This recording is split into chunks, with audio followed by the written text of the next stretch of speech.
Hello दोस्तों, Dalip Hindi shorthand classes में आपका हार्दिक स्वागत है। दोस्तों, आज की डिक्टेशन दैनिक जागरण की संपादकीय डिक्टेशन है। डिक्टेशन की गति 80 शब्द प्रति मिनट होगी।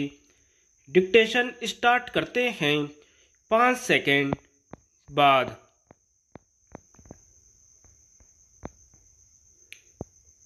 पटना में बेंगलुरु विपक्षी दलों की अगली बैठक 17-18 जुलाई को बेंगलुरु में होने की जानकारी देते हुए कांग्रेस महासचिव के.सी.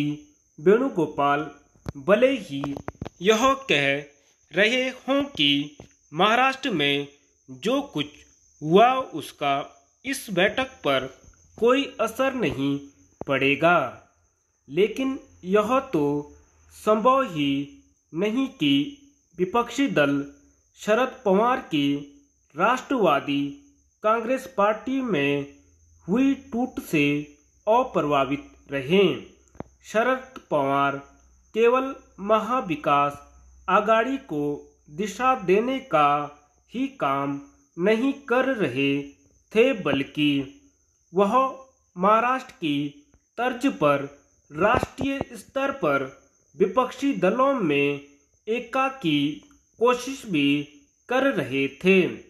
वह उन नेताओं में प्रमुख थे जिन पर अन्य दलों के साथ कांग्रेस भी विपक्षी एकता को मजबूत बनाने के लिए भरोसा कर रही थी।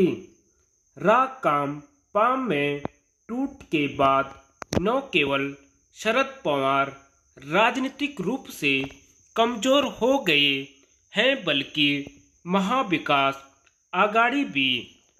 वास्तव में शरद पवार के भतीजे अजित पवार का विद्रोह न केवल महाविकास आघाड़ी के लिए आघात है, बल्कि कांग्रेस के लिए भी।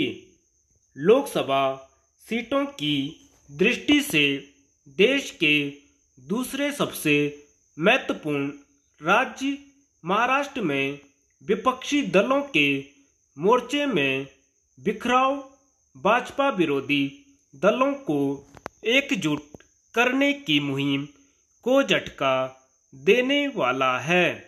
भले ही राकांपा में टूट के बाद कांग्रेस की अन्य विपक्षी दलों के साथ सौदेबाजी की क्षमता बढ़ गई हो और वह उनकी इस पहल को कमजोर करने में भी समर्थ हो गई हो कि उसे कम से कम सीटों पर चुनाव लड़ना चाहिए, लेकिन ऐसे दल गिनती के ही हैं जो उसे कुछ दे सकने की स्थिति में हैं।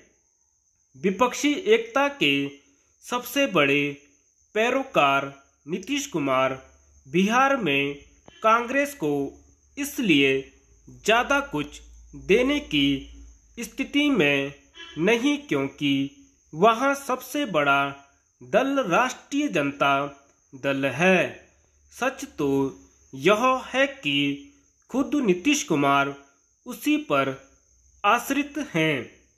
विपक्षी एकता की मुहिम में शामिल अन्य नेताओं में से ममता बनर्जी यह नहीं चाह रही हैं कि कांग्रेस बंगाल में अपनी जड़ें जमाने की कोशिश करें।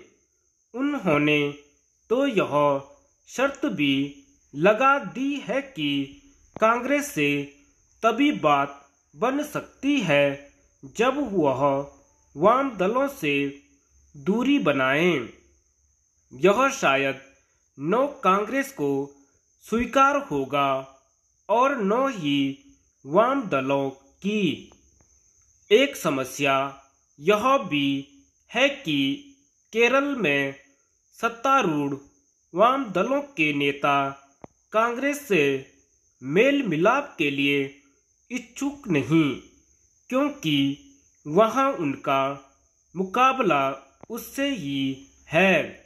जो अन्य विपक्षी नेता पटना बैठक में शामिल हुए, वे भी अपने अपने राज्यों में कांग्रेस को अहमियत देने के लिए तत्पर नहीं।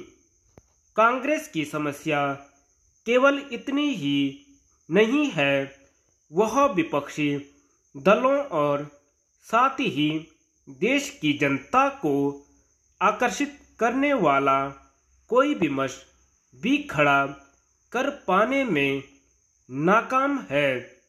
उसने समान नागरिक संहिता पर जो अड़ियल रवैया अपनाया, उससे कई विपक्षी दल सहमत नहीं दिख रहे हैं।